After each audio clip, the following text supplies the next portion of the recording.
نحمدہ و نصلی علی رسول الکریم۔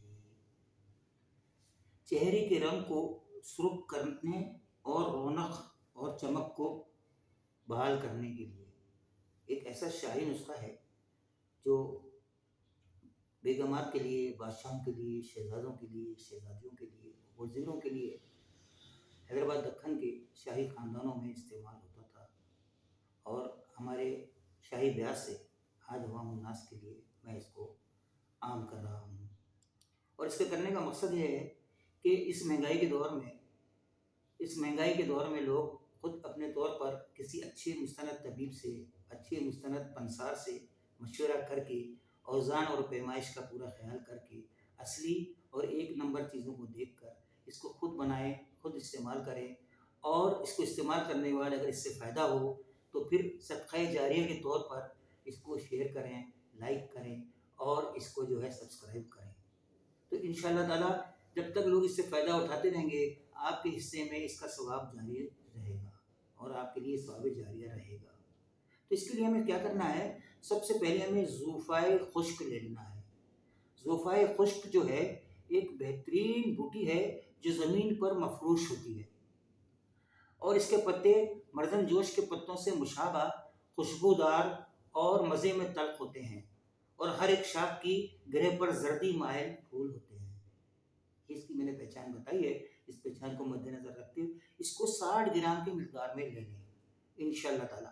مختلف اتباع کرام نے اپنے اپنے تجربے کے طور پر اس کے مختلف مزاج لکھے ہیں، لیکن ہمارے بیاس سے یہ بات آئی ہے کہ اس کا مزاج گرم و خشک ہے بدرجہ دوئم، اور اس کے افعال میں مفتح یعنی اندر کے اعضاء کو، گرہوں کو کھولتا ہے، اندر کے اعضاؤں کے سکڑوں کو دور کرتا ہے، اور منفس بلغم ہے، بلغم کا اخراج کرتا ہے، گلے کی چھک چھک کچ کچ کو دور کرتا ہے، اور بات کرتے ہوئے یا کھانا کھاتے ہوئے یا پڑھتے ہوئے یا تلاوت کرتے ہوئے یا کسی سے بات کرتے ہوئے جو گلے کے اندر کھچ کچ ہوتی ہے، یہ اس کو منفس بلغم ہے، اس کو باہر نکال کر اس کو صاف کرتا ہے۔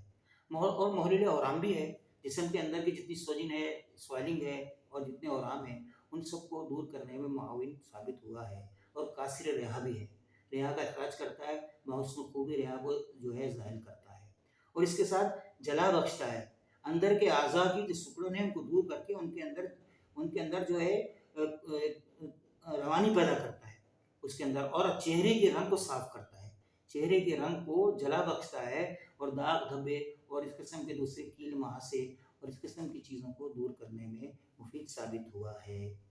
اس کے علاوہ قاتل کرم معدہ بھی، معدے کے اندر کسی قسم کے بیکٹیریاز ہیں، معدے کے اندر کسی قسم کے وہ جراثیم ہیں، معدے کے اندر جیسے منہ سے بدبو آ رہی ہوتی ہے، بات کر رہے ہوتے ہیں کسی سے، برابر والے کو وہ ناگوار گزرتی ہے، تو ان معدے کے اندر کے بیکٹیریاز ہیں ان سب کو یہ الحمدللہ ان کی اصلاح کر ان کو براز اور بول و براز کے ذریعے ان کو باسہل ہم جسم سے باہر خارج کرنے میں معاون مدد ثابت ہوتا ہے۔ منفس بلغم اور محل اورام ہونے کی وجہ سے ضیق النفس اور سعال بلغمی، سینے کے بلغم کو اور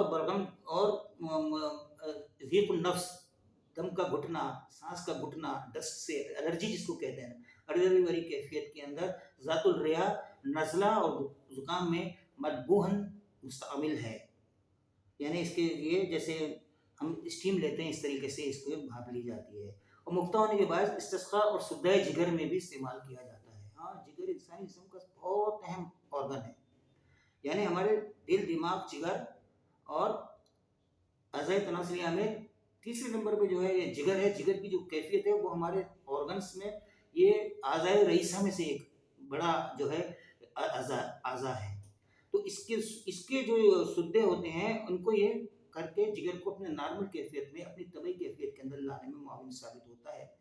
توحیر عوام کے لیے اس کا ضماد بھی کرتے ہیں، اس کا سل بتے کے اوپر گھس کر، پہلے زمانے میں سل بتہ ہوتا تھا، اس کے اوپر اس کو گھر کے اس جگہ پر اس کا سماعت کرتے تھے، جس کی وجہ سے جو ادھر ادھر کے اورام ہوتے تھے وہ تحلیل ہو جاتے، چہرے کی گلٹیاں وغیرہ اس پہ نماز کرتے تھے، جس سے وہ زائل ہو جاتی تھی۔ اس کے علاوہ اس کا شربت بھی تیار کیا جاتا ہے جو بلغمی، کھانسی اور دمہ وغیرہ میں بھی مستعمل ہے۔ اللہ پاک ہمیں اس کو سمجھنے کی اور اس پہ کرنے کی، اس کی مضرت ہے، لیکن اس کی مضرت دور کرنے کے لیے اس کے اندر قند سفید یعنی مصری کا استعمال اس میں کیا گیا ہے، جو اس کی اصلاح کے لیے گون ببول اور انار ترش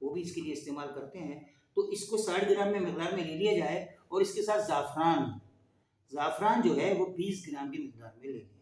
زعفران جو ہے نبات زعفران کے پھولوں کے اندر والے ریشے زعفران کے نام سے مشہور ہیں.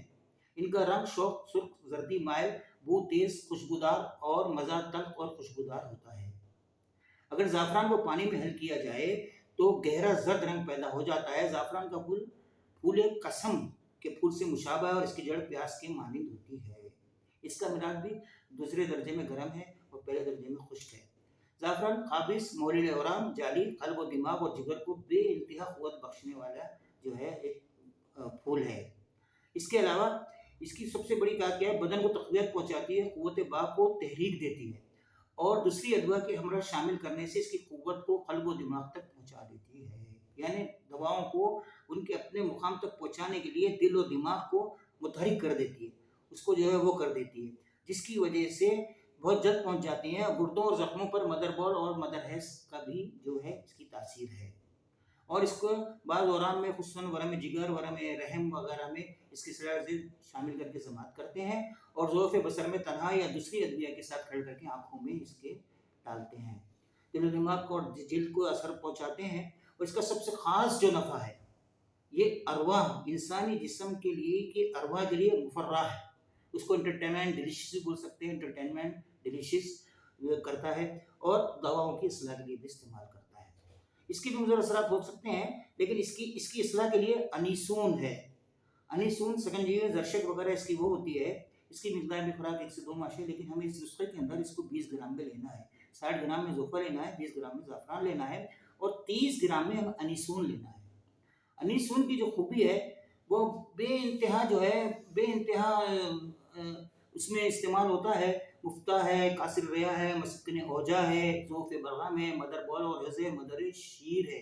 یعنی ماں کے سینے میں ماں کے دودھ کو بنانے میں بہت اہم جو ہے مفید ثابت ہوا ہے. اس کے تخم بادیان سے چھوٹے چھوٹے تخم ہوتے ہیں اور ان کی بو خوشگوار اور مزہ کسی قدر تلخ اور تیز ہوتا ہے. مزاج بھی اس کا گرم اور خشک دوسرے درجے میں. اور اس کے استعمال کو ریا خارج کرنے کے لیے درد شکم میں، درد گردہ میں، ریحہ جیسے امراض میں مکثر استعمال کرتے ہیں اور دمہ کھانسی میں اخراج بلغم کے لیے مستعمل ہے اور بول اور ادرار شیر کے لیے بھی کھلاتے ہیں. مروڑ پیدا کرنے والی مسلح ادویہ کے ہمراہ ان کے صلاح کے لیے شامل کیا جاتا ہے. اس کے علاوہ گردہ، مثانہ، رحم، جگر اور طحال کے صدوں کو یہ مدر ہونے کی وجہ سے کھولنے کے لیے استعمال کرایا جاتا ہے. روغن گل میں پکا کر تسکین درد اور کان کے درد کے لیے اس کو قطور بنا کے ڈالے جاتے ہیں. اس کا نفع خاص قاصر ریا ہے، مضر میں سر درد پیدا کرتا ہے، لیکن اس کی مسلح ہونے کے لیے اس کے اندر زوفہ اور زعفران کا استعمال کر دیا جاتا ہے. خند سفید ملا کے اس کے مضر اثرات ختم کر دیے جاتے ہیں. مزید تحقیقات سے یہ بات بھی ثابت ہوئی ہے کہ روغن انیسون میں 90 سے 80% ایک جز پایا جاتا ہے جس کو اینیتھول کہتے ہیں اور اس جز پر روغن انیسون کی خوشبو کا انحصار ہوتا ہے. اس کے علاوہ اور بھی کیمیائی اجزاء شامل ہوئے ہیں جو کہ معالجاتی لحاظ سے اہمیت نہیں رکھتے لیکن اور بھی زیادہ اس میں اجزاء ہیں. جوارش عود شیرین، دول گرموں کا بھی اور حب شبیار میں بھی اس کو استعمال کرتے ہیں. اس کو بھی جو ہے 30 گرام کی مقدار میں لے لیں اور اس کو بھی پیس کر اچھی طرح وہ کر لیں. اس کے بعد قند سفید جس کو ہم مصری بولتے ہیں، عام فہم زبان میں مصری کہتے ہیں، 100 گرام مصری لے کے اس کا بھی اچھا پاؤڈر بنا لیں. 60 گرام زوفہ، 20 گرام زعفران، 30 گرام انیسون اور 100 گرام قند سفید، ان سب کا اچھی طرح فائن پاؤڈر بنا کر خوب اچھی طرح سے اس کا فائن پاؤڈر بنا کر اس کو پیس کے رکھ لیا جائے. 3 سے 5 گرام کی مقدار میں صبح اور شام جو کریں چہرے کے رنگ کو سرخ کرے گا، جلا بخشے گا، چمکدار کرے گا اور چمک پیدا کرنے کے ساتھ ساتھ منہ کی بدبو وغیرہ کو بھی ختم کرے گا. تو اس کو آپ استعمال کیجئے انشاءاللہ تعالی، اور اس کو استعمال کر اس کو ثواب کی نیت سے سبسکرائب کیجئے، لائک بھی کیجئے، شیئر بھی کیجئے. السلام علیکم ورحمۃ اللہ وبرکاتہ.